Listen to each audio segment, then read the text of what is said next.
Oyez, oyez, heureux contribuables. Vous vous souvenez sans doute que le 5 février, Éric Judas Besson avait proposé au préfet de donner un titre de séjour à tout immigré clandestin victime de proxénétisme ou d'exploitation, je cite, qui dénoncerait ses passeurs. Et Éric n'est pas du genre à retourner sa veste, surtout quand il est en chemise, et c'est bientôt le printemps, on peut avoir confiance.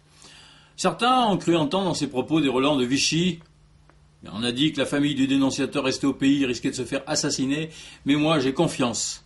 Parce que d'abord, Éric il est bien placé de savoir que pour dénoncer, bon c'est bien de dénoncer parce que c'est payant, parce que c'est grâce à sa dénonciation de Ségolène qu'il a eu son VIP au gouvernement, son passe, Et puis la famille d'Éric Besson n'a jamais reçu de lettre de menace avec une balle. Alors, j'ai pas honte de dire que quand on aime son pays comme moi, on a le devoir de dénoncer les envahisseurs.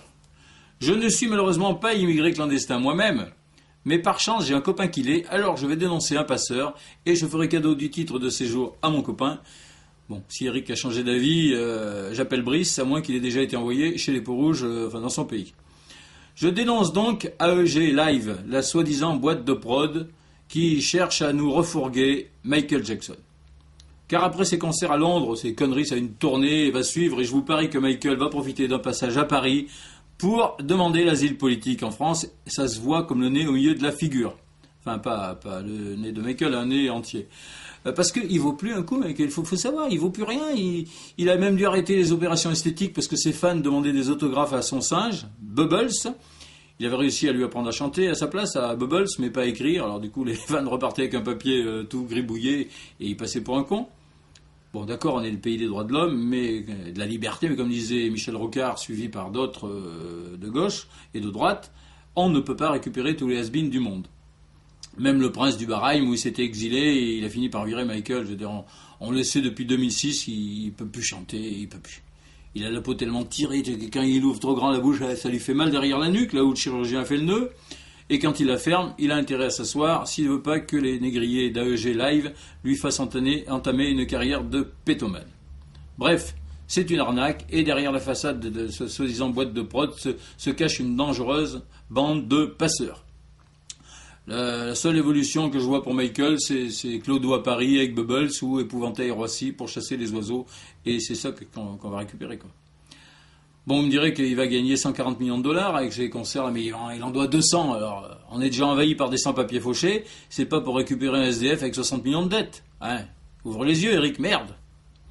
D'ailleurs, je trouve que depuis que François Pérolle passe son temps à tripoter les noisettes de l'écureuil et à tenter de donner le goût du luxe au peuple, c'est encore plus le bordel qu'avant. Nicolas l'a dit lui-même, Pérolle, c'était le plus compétent de tous. Les nominations de Pécresse, de Laporte, de Gégaud en Guadeloupe, c'était sur ses conseils à Pérolle. Et maintenant qu'il est parti, qu'est-ce qui reste à l'Élysée ? D'après Nicolas, que des conseillers merdiques. Car non seulement notre nombril à pattes n'a pas cherché à placer un pote à lui dans la banque, mais dans sa grande bonté, il s'est sacrifié pour offrir le meilleur de tous ses conseillers à la finance populaire. Et si cette affaire est une bonne nouvelle pour l'écureuil du peuple, c'est le nom du nouveau groupe, l'écureuil du peuple, qui a failli s'appeler Caisse populaire d'épargne, mais ça n'a pas été retenu à cause des initiales CPE. Par contre, la République est dans le caca. Embaucher Besson pour chasser l'immigré, un type qui avouait quand il était encore au PS, la partie concernant l'immigration, c'était pas ma compétence, et qui traitait Sarkozy de populiste médiocre. Ça aussi, c'était une idée de Pérolle, mais maintenant... Qui sait si les mauvais conseillers restants vont pas proposer Roselyne Bachelot au sport, Borloo à la lutte contre l'alcoolisme ou Le Pen comme médiateur à la Martinique. J'en profite donc pour poser officiellement ici ma candidature au poste de remplaçant de Pérolle auprès de notre bonsaï national.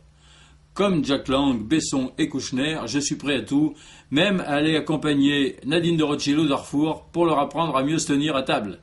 Ils mettent le grand verre pour le sable et le petit verre pour l'eau, c'est con du Darfour. Bon, merci de votre écoute. Toutes ces âneries et bien d'autres sont sur schraz.com. À la semaine prochaine.